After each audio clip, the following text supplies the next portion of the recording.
Aloha, I am June Jones of the Houston Roughnecks, and this is the XFL Show. More burger!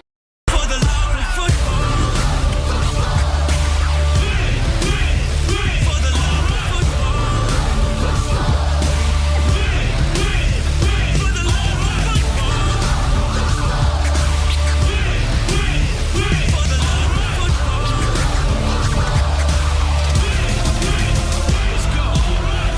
If you smell what the XFL is cooking. Welcome, football fans. This is For the Love of Football, and this is the XFL Show. I'm Alan. And I'm Bryant.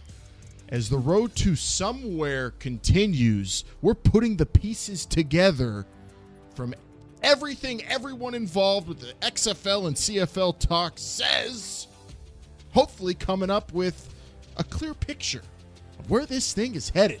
This is episode 165. Time to get a clue, Bryant. We've got some interesting things from the commissioner of the CFL to talk about today. Some interesting ideas people out there covering the negotiations are saying, and some craziness that you're putting out on the internet. Wake up. Who knew? It's me, it's you. It's time to get a clue. There's so much out there. Long Alan, it's WrestleMania season. I'm sorry there, Long Alan. But hey, Alan, it's Brainbuster Radio coming at you this weekend. It is actually. No, it is. We have little snippets from the XFL. We have full interviews from the CFL side. And it's all a mystery at the end of the day. Who knows who did it where with what? Yeah, I don't know if it's going to be Randy Ambrosie with global domination from Canada at the end of the day, but maybe it will be. Maybe it's the Rock with some what is it, the energy drink or some Terramana tequila in Los Angeles. Terramana tequila, a bottle. Yep, we'll figure it out. We got to put the clues together. That's what we're here to do today. 724-565-4XFL is the number for you to call. Nobody picks up a phone like this anymore, but this is still how I say pick up the phone and call, Bryant. And if you're watching on YouTube, you see me doing a phone hand, which is also hang loose, bro. If you want to do that, 724-565-4XFL is the place to do it. Leave a voicemail, text message us, get on the show at XFL Show as well as the place to do it. Most popular place to do it, social media. People love that stuff these days. At XFL Show, Twitter, Instagram, hit us up. And of course, we are brought to you by Pretty Easy Podcasts. You could go to prettyeasypodcast.com today to get your own podcast started very easily with a whole lot of help for a very, very low rate professional podcast producing assistance that you need to get your podcast up and running and sounding great. That's not their catchphrase, though, Bryant. They have another one. They make podcasting Tony the Tiger. Pretty easy. That was good, Tony the Tiger. That's it. I like it. Thank you. But now we're going to go looking for some football clues because we're really smart. It's another reference right there for you kids. Let's think and dunk real quick around social media at XFL Show, Bryant. And you put some poll questions up every week. You put some interesting replies to people. I interact a little bit there as well. But this week, you got graphic. A little too graphic, if you ask me. Although everybody who replied to your graphic seemed to appreciate your graphic and are down with your quote-unquote smart season stemming back to last week's show. Yeah, I thought I'd put this out because I did give it some thought. You remember a couple years ago when I did my simulated schedule, Alan? I don't know if you remember that, and I got torn apart. I mean, literally torn apart by our fan base. Maybe not our fan base, but either way. I thought I expected the same thing when I put out this smart season thing, and I didn't. It was actually a little different here. I'll show you the YouTube world out there if you want to take a look at it, but this is the graphic that I put out. Smart season. Alan, I really haven't gotten your feedback on it. I wanted to save it for the show, but I'll kind of lay it out there. It was basically training camp in March. You have 13 weeks of a season in April, May, and June. You take that season, you play 12 games, so that's one bye week per team. 3 divisions, you got to add a team, 18 teams. You got to keep it whole because if not, you kind of get in a world of problems. 5 division games. You could start the weekend after the Final Four, which would be this weekend coming up, and you end around what you said last week, which was July 4th. And then the 3-week playoff, you can either decide 6 or 8 teams. Probably 8 makes more money. And then you end by the start of August. The timeline's great because that's the timeline I threw out there last week. So I'll give you that. That late March, early April, basically for players, the preseason and season. Right. 18 teams is interesting to me. You're at your, I guess, adding a team from what the 2 leagues as of 2020 had.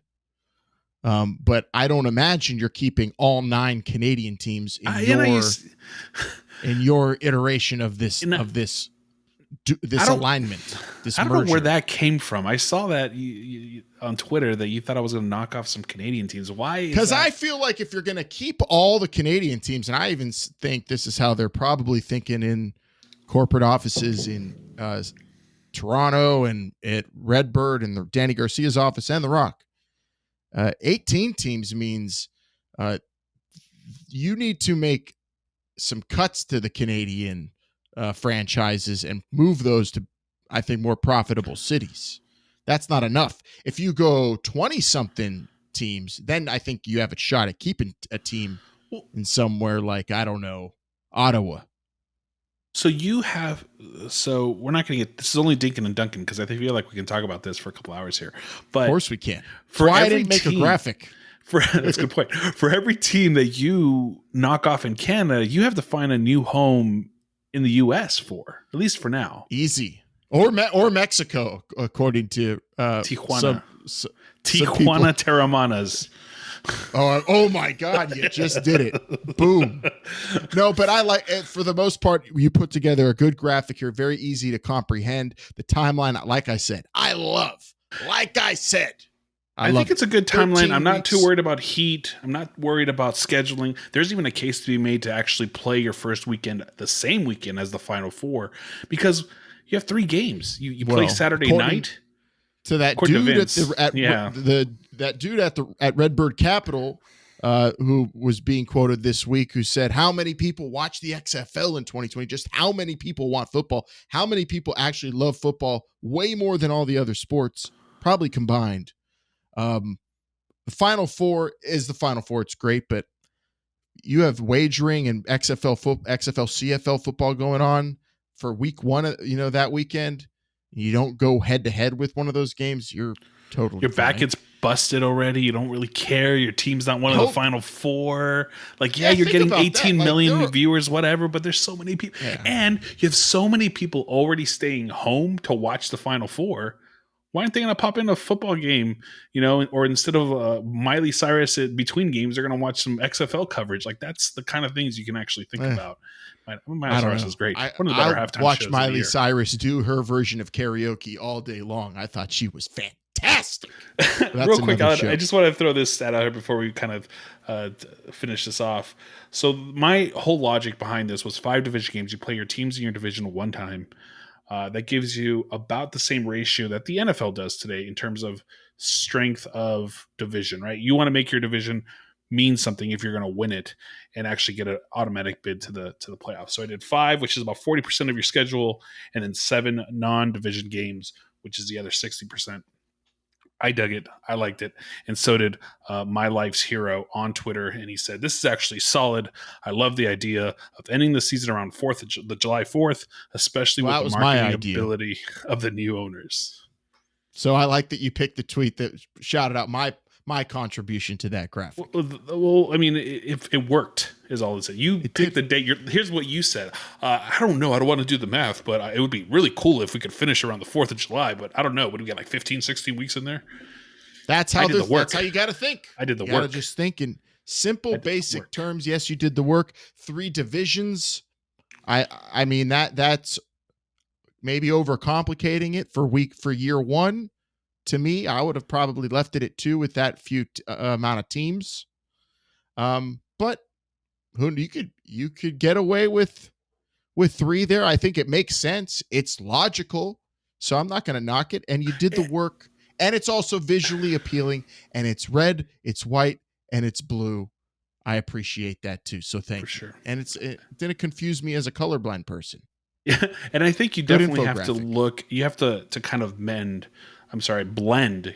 the leagues together. This talks about keeping the CFL and the XFL separate. To me, keeps everything divided. You have to blend them.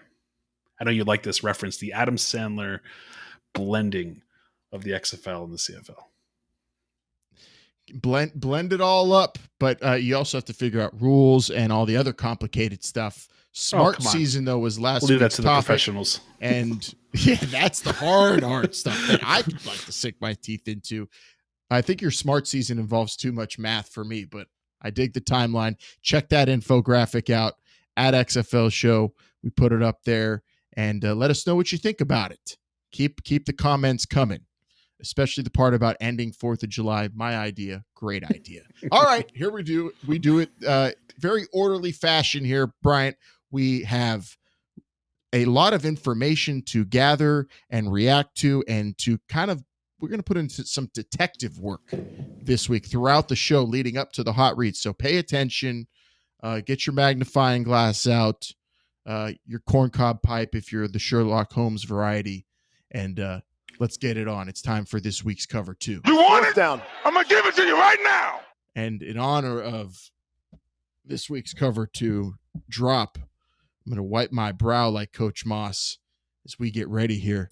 The heat is on with these talks, Bryant. And CFL Commissioner Randy Ambrosie spoke on Thursday about the XFL, CFL talks, where we're at, what sprung them, and really mostly just kind of putting over, as the cool kids would say, praising the XFL's new ownership and their vision for the sport of football, and talking about how there was already an alignment with how everybody was thinking at the CFL for their future and the future of the game, and how the XFL's ownership was thinking about the future of the game. So, quotes from Randy Ambrosie. He said they shared similar values, and he expressed that the CFL needs to go harder kind of towards the entertainment aspect of things, really talking about how huge The Rock is globally.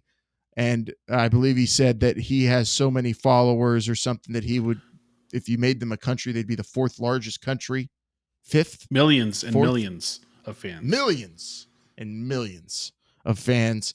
Also, Randy Ambrosie talking about how just Danny Garcia, The Rock, are very adept at bringing value to brands via the entertainment world, and the CFL wanting to push their brand into that direction, also to help grow the game, of something he said a whole lot in these talks that the CFL posted.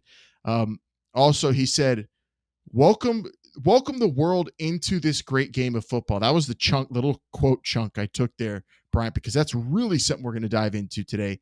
Welcoming the world to the great game of football. The world, not Canada, not just the U.S., not just North America, the world. And talking about the global brand of The Rock and everything that he does in terms of brands that he's a part of. Under Armour, Terramana Tequila, big old movie franchises. So this conversation posted by the CFL from Randy Ambrosie, all these quotes we took, it was really, I think, just the league updating where we're at for all the people in Canada who are probably panicking and coming up with conspiracies and ideas and thoughts. And there's claims that the MLSE, the Maple Leaf Sports and Entertainment Group that owns the Argonauts and the Maple Leafs and the Raptors, is really people saying they're a driving force. I believe Rod Peterson, sports talker up in Canada, claiming that that's the driving force from the CFL side, that group is pushing them towards this kind of thinking. Reports coming out everywhere about the CFL panicking about 2021 season, about them not being able to last past 2021 without a big, bold move, like something like merging with the XFL. So with all that said, it was probably time for the CFL's head to speak up about it. And so he gave some quotes here and a little bit of an update, but not much to sink our teeth into in terms of new news, Bryant. But we did get some clues, I think, from the wording he used, from some of the other reports we saw this week. from the likes of Dave Naylor at TSN, who is now saying that where we're at now, early April, as of this show dropping April 9th, 2021, ownership still against, as they would say, playing CFL football this season with no fans in the stands. They're not going to go out there without fans. The government in Canada not allowing fans just yet. Pandemic still not under control. Vaccine rollout still slow up there. So with all that we're basically where we were at just a couple weeks ago when we talked to Dave Naylor and when we were just getting our eyeballs up on the CFL as XFL fans. So that's where they're at. Randy Ambrosie, the commissioner, had to put something out this week about these talks. Is it a distraction from them planning for the 2021 season? You could maybe say that. As an XFL fan, you and I, Bryant, are very happy that he at least spoke about the negotiations a little bit, though, this week, because we have some stuff to talk about. Well, I mean, not only that for that reason, but I also feel like just because I'd like to see this from the XFL side, either Danny Garcia or The Rock or someone from Redbird Capital kind of really take the questions. Now, Danny Ambrosie released this interview through the CFL, so it wasn't as like he went on TSN and got asked so maybe some questions that maybe are a little more this was edgy. Like this state was run media. This was a government address from the head of the CFL. Yeah. So either way, we get some little bits, little pieces, little clues, like you're saying. It was just like a do do do do do do. So it's all that. Shout out, Steve. You're still alive. Either way, I think the CFL talking highly of the XFL is almost expected, because why would you not talk as highly as possible about the people you are trying to make a business deal with? Hey, the XFL is like this new thing, and we'll see what they could do. We're just trying to figure out what's our best option. Oh, of course not. You're going to make this sound like the best thing possible for the CFL, and whether it is or not, will be seen. But at the same time, I think Randy Ambrosie's doing the right thing, and I'm sure CFL fans are probably like, "Hey, just leave my game alone." Some of them are anyway. I think Randy Ambrosie is really just exploring the options, and MLSE, the biggest media group in the biggest city in your country, is forcing this ahead. You got to listen. This is like Jerry Jones saying, "Hey, we're going to go do this." You got to go listen. Yeah, the most influential owners. That makes sense. Whether those reports get totally confirmed and we'll find out. I mean, I think that might have been someone trying to at least point the finger at a group of people up in Canada for the small minority we're hearing that are outraged about these talks, maybe to get angry at. But also, I mean, whomever's the driving force behind the talks, we want to see the talks continue here. And I think Randy Ambrosie, at least speaking the way he did, also lets us know the status of those talks are still where they were basically at, but they're still ongoing. And it doesn't sound like any kind of bumps in the road have been hit. They're still talking positively about each other. So that's a good thing. So as we look into the words that he used, but we also want to focus on the stuff he talked about, global brands, growing the game of football for the world. That's all coming up in just a little bit in the Hot Read, Bryant. So keep that in your mind as we dive into the clues. But real quick, another part of the cover too, the Roughnecks logos. They're kaput. They're gone. They're dead. Like disco. No more. The Titans and the Patriots of the NFL have assured that we will not see the Houston Roughnecks logo from 2020 ever again on an XFL field because, well, they not sued, they disputed, right, in patent court. And XFLNewsHub.com is reporting that trademark attorney and friend of the show, Josh Gerben, is confirming as much, that those logos have been abandoned by the XFL. They will not be using the 2020 Roughnecks logos. Sad to see them go. The man in the hat and the oil tower, oil rig H. Yeah, they were really nice logos. I liked them. I mean, the H, the oil tower, I think we said before on a previous show that this is pretty similar. Maybe they can get away with it. The one with the man in the side profile, it just seems like not necessary either way. Whatever. As a Maybe the Steelers fan, XFL he figured- looks more like Steely McBeam than any Patriots guy. I mean, whatever. Yeah, but the Steelers would never care about something like that. The Steelers would just be like, yeah, it's fine. The Patriots, we all know. Patriots. Well, the Steelers would be like, whoa, someone knows who Steely McBeam is? Wow. All of our fans hate that guy. Now, do you just see? Here's how I saw it when I read it: is the XFL's like, look, this team's a year old. Fine, you don't want those logos. We'll figure something else out. Whatever. It's not like these logos. It's not like the WWE has to go from the WWF to WWE. This is like a 1 year thing. Just it's so fine. All right, we'll let it go. It's not get the F out. It's get the H out. Here we go. Suggestion for a replacement logo. June Jones's face. PJ. I was thinking PJ. PJ Walker. He might be playing for the Roughnecks again. I don't know. Maybe. Can you play for a team and your face is the logo? Has anyone ever done that? Was Jerry West the logo for the NBA? Ooh, that's while a great he was question. playing? I don't know. Imagine being the logo for the entire league, not just your team. What's Will Ferrell's character name in I'm wondering what the hell you're doing in this league. Jackie Moon. Jackie Moon. Maybe he was. That's the only person I can think of is Jackie Moon actually being the logo of his team. Man, I can't even remember what the name anyway. What else could you Tropics. do? I mean, Flint Tropics. Flint Tropics. Thank you very much. They invented the alley-oop. What could you do? As a roughneck, I mean, could you do a... So what if they do a side profile of the oil tower and a front face of the actual man with the hard hat? How do they do that? I mean, it's unless they change the name, it's got to be something involving oil and something involving a grizzled working man, right? That's what it's all about, roughneck. What about the other oil rigs that are like the they look like the hammer? You know what I'm talking about?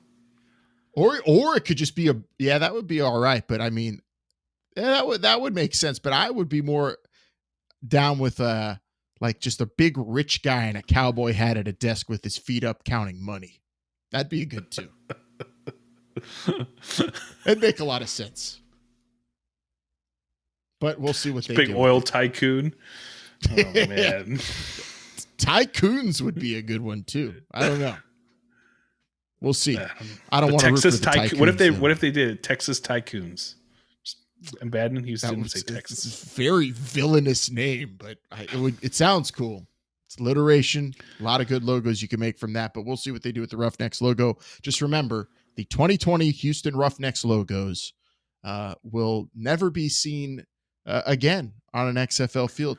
And that means they can't even be used in a future XFL video game as an alternate jersey, Bryant, unless like a little kickback to the it. NFL. That's all it is. Yeah.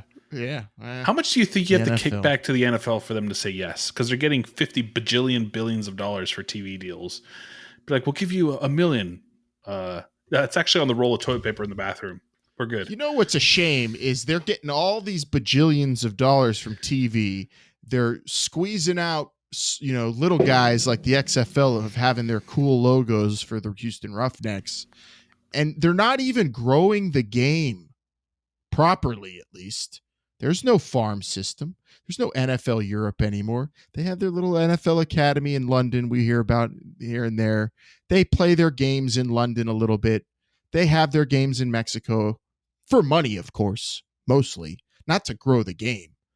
What if there was a league that was dedicated to just growing this game of football globally? And that was like a top goal, a top reason why the league exists. Growing the game. And not, of course, revenue, TV, fan engagement, all that, but also growing the game internationally. Bryant, would you be down for that? Is that something you think should happen in a world, in 2020 where soccer is still globally the most popular sport when we all know it's a great sport, but football Americano is so much better? I mean, it really is. And I think you got to start in the U.S., then maybe expand north, and the rest is in your hands.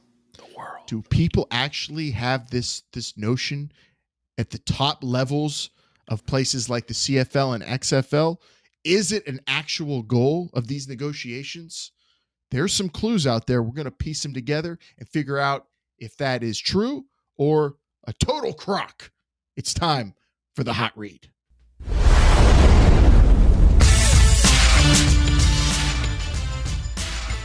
So Randy Ambrosie, going back to his state of the XFL CFL negotiations address the CFL put out, Bryant, he alluded to welcoming the world to the game, growing the game globally, putting over The Rock and Danny Garcia's global brands, and all that talk, all those words, that rhetoric really falls in line with a piece our good friend of the show, Dave Naylor from TSN, put out this week and was on TV talking about as well, basically saying that the CFL and XFL vision is, of course, geared towards the survival of the leagues, but also growing the game internationally and creating an international brand together that's not just North America, but beyond. Now, we need to do some detective work because we have a whole lot of clues here. Like I said earlier, Bryant, are these clues that we're going to be talking about, or are these all red herrings? Let's go through them one by one, starting with Danny Garcia.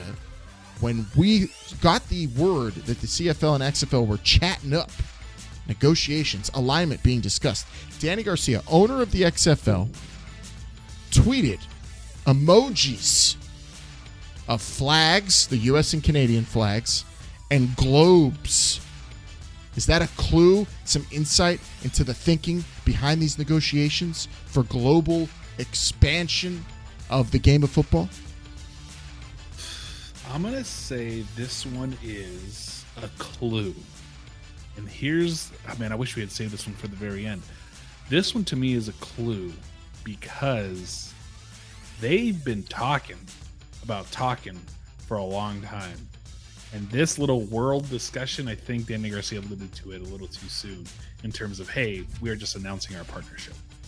Because they've been talking about this world domination thing, Pinky in the Brain style for a long time. I think the emojis might be something we're looking a little bit too far into. I speak in emojis. That's all I speak in now. I know so a lot of people do, but you still also do the crying face probably. You don't understand. You don't get emojis. They're like life. I don't do any because I don't want to. I'm confused by them, and I don't want to confuse anyone. Oliver Luck did emojis. I'm sure he did. Vince McMahon does emojis. Winky face, right? Doesn't he do that? What did he do? All I know is when I stopped using them when I learned that an eggplant was not an eggplant because then you get in some trouble. So I think putting a globe there just signifies maybe that the CFL and the world is ours. The XFL, an American company, global. That's enough for putting a globe. But if you want to look into it, I wouldn't take that as a big clue. Maybe not a red herring, but not something huge. This one, I definitely take as a clue, Bryant. The CFL, we've joked about this, and then you and I actually watched that Mexican football league, Mexican Football Americano League, which has been around for a few years now. The CFL's been slowly building combines and relationships in places like Italy, Mexico. They have had this idea of exposing at least their league internationally, but also growing the game internationally, finding players internationally. And I definitely think that's something the CFL was already kind of doing. Maybe not full throttle, maybe not, a big part of their business plan and their plan to grow the game, but it was a part of the plan. And now the XFL comes in and they have maybe the same kind of ideas. That's a clue to look at. When you see there's a combine for the CFL in Italy, how silly. I guess they're looking anywhere for players. No, they're looking to grow the game. Well, I'll tell you what, whatever part of the business model this was, it was not 60% of it. The CFL maybe had plans, maybe ideas, maybe wants to actually go out there and grow the game internationally, but maybe they just couldn't. Maybe they didn't have the strength. Maybe they didn't have the capital. Now you have Redbird Capital. Now you have the strength in the Rock, the thought, the ideas of Danny Garcia. Maybe now it's a possibility. I think the CFL for sure has thought about this all the time. Hey, what did Dave Miller said? We need to figure out how to get our game outside of our borders, right? Canada obviously has like a tenth of the percentage of population as the U.S. So how do you grow the game? Well, if you can't grow in the U.S. because the NFL is king, maybe explore other options. And I think that's fair. I'll say this is a clue. At least from the CFL side, the XFL coming in there and saying, we like that, let's do more with that, and we could help with that. I could see that being something that's heavily discussed. Whether it is, we'll find out. Another piece here. There are small leagues like that league in Mexico that you and I enjoyed watching on YouTube. There's a league, apparently, according to this Naylor piece, in Germany and Poland and Europe that's going to be starting up this year. We've seen, Europe, especially, England and the UK, they are enjoying the NFL games they get. They pay attention to the NFL there. The soil is starting to get fertile with players, too, from across the pond. So with small leagues in existence and also a players starting to trickle into the college game here from Europe, especially, that's enough for someone like the CFL and XFL to say, okay, let's really invest in this and let's start watering this soil some more and really help ourselves and the game expand. These little leagues popping up everywhere, I think, is good for getting the locals involved, right? So if you have this Polish league or a German league or anybody out there where there's one, right? Because the NFL goes out there, how many times? 3 times a year to Europe, and 1 time to Mexico is what they were doing pre-pandemic. So there's wants out there, but can they support a team? Can they support a league? Can they support 8 home games? Like, those are all the questions that you have to kind of understand, ask yourself and understand, is it possible? So I think it's possible, yes. But these little, leagues popping up all over the place, I think it's just kind of like hey, we're trying, people are trying to get football to be popular out there. They see the billions of dollars it's worth in America. Maybe it's worth a couple million here. So let's shoot our shot, as the cool kids say. So I'm going to say this one's not as much.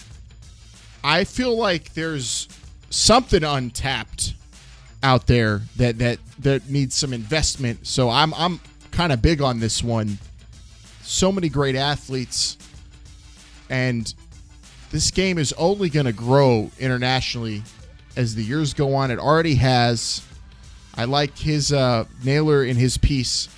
He alluded to the NBA getting European players in the late 80s and through the 90s.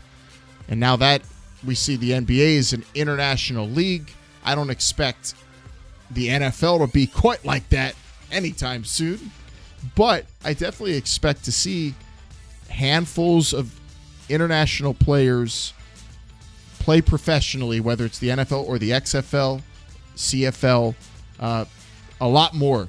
And it needs investment from the NFL, which they're kind of doing, but in their own way of, of course, making sure we make money doing it. And we'll see what the XFL and CFL do in that regard. It's definitely something that you have to have in the plan, because it's a great big world out there with a whole lot of money to be made, but also a whole lot of potential talent to help you make that money. A last clue here, or possibly diversion or mirage or red herring, if you will. Looking at The Rock, he is a global icon who can influence millions and millions of youngsters to watch and pursue football Americano / Canadiano. So The Rock, just seeing his influence as an influencer, the CFL can kind of push him in that direction, and The Rock alone is someone that has that ability to really help grow the game of football, maybe even more so than people at the NFL, because of his incredible status as someone millions and millions follow and hang on every word and want to be like? Well, I think this is a clue, but for so many other reasons. That The Rock, his global appeal to anyone. Yes, thank you very much. I will take that. If The Rock's be willing to be a part of my business idea or model or whatever I have in mind, because he does have millions and millions of fans, and The Rock doing what he does, which is, sending. I mean, he's got this positive energy around him. It like glows. It's just like, hey, do you think join The me, Rock let's have some fun? That's what has The Rock. That kind of power where he could like influence at least a good amount of youngsters in places like England and Germany and Mexico to play football? Does he have that kind of power? Does he have that kind of That power? positive force for good? Maybe If he The says, Rock should be like the logo of the. I want to grow the game of football, which he says he wants to do. Is it something we should take as a serious notion that this man's ability to influence and to inspire is something coupled with the CFL's pursuit of growing the game internationally is actually something that could be tangible and actually be accomplished if they both set their minds to it? Is that something we should poo-poo? It can never be done, because that's actually almost crazier than saying I'm going to have a spring football league in the United States of America. Saying I want to grow the game globally is very difficult to imagine for a lot of people. Are we running before we're crawling though here with this talk? Is how I feel, right? Does it start with growing it in the U.S. and in Canada? Of course. Does Absolutely. it have to go internationally right away? Is that what their thought is? Like, you go big or go home type thing right now? I don't know if that's necessarily the goal. I right now, maybe 5 years, 6 years, 7 years, you 10 years down the road, you're starting to build momentum internationally. You get your footprint, but here's the problem. And I don't know how to say this lightly. As soon, and I mean this, as soon as you start making noise anywhere internationally, guess who's going to take your thunder? Guess. The NFL. Right? This is like, hey, I cleaned up the yard. I was a little kid. I was like, oh, I want a new place to play. I took out all the weeds. I got all the leaves. I came home from school and my mom planted all these plants because she's like, ooh, nice little garden. Look at this. How cool is this, right? I do all the work and you take it. Like, you have to be careful with this too. So to be before you know it, the Jags are playing in England every week of the season. Yeah. Now, is that a good thing for you? Maybe. If it at the end of the day says, hey, the Jags have a team now, so there's that many people now involved in football, let's give them a little more. But you have to. It's such a game. I think you really need to stabilize yourself here in the U.S. and in Canada, and then you can start worrying about the world. But The Rock has that appeal to anyone, and I'm sure anybody who sees The Rock would be like, oh, I know that guy. Oh, I know that voice. I know who that is. And will gravitate towards him in some way, shape, or form. So that took a turn because, we're talking about, well, we hope these leagues can survive in Canada and the United States. And then we hear Randy Ambrosie, who's always used these words of like global, world, international, partners across countries and whatnot. And then you see Dave Naylor put out this piece. We hear how the MLSE is thinking really, really big. How The Rock always thinks really big. With all these clues, do you actually think that a global move is something that's made in the initial rollout of whatever this is? I cannot imagine that this, on the initial onset, travels over international waters unless it's Lake Michigan. I mean, that's just about it. I maybe the Rio Grande, maybe if we're lucky, we'll get a Tijuana team if they want to expand there. But the amount of effort that goes into doing these things, you still don't know what's going to happen with this pandemic. You're crossing another border. It just doesn't seem like something's actually tangible. And it makes no sense to have like 3 different leagues playing at the same time and then have everybody just kind of meet at the end of the season. Like, that makes no sense. You have to have this like camaraderie, right? Did I say that right? I think I said that right, didn't I? Like this now I won't be able to say it right. Camaraderie. That. And if you don't have that, then I think this is just kind of pointless. So I really feel like they're going to stick with Canada, Americano, Canadiano, keep them together. Let's blend it. Let's see what we can do. And let's also focus on expanding our footprint internationally. Yeah, maybe it just means TV deals in international markets, which would be fantastic too. Maybe a game, maybe one game, maybe events. Have The Rock go out there for that one game. Hey, meet The Rock and watch a football game.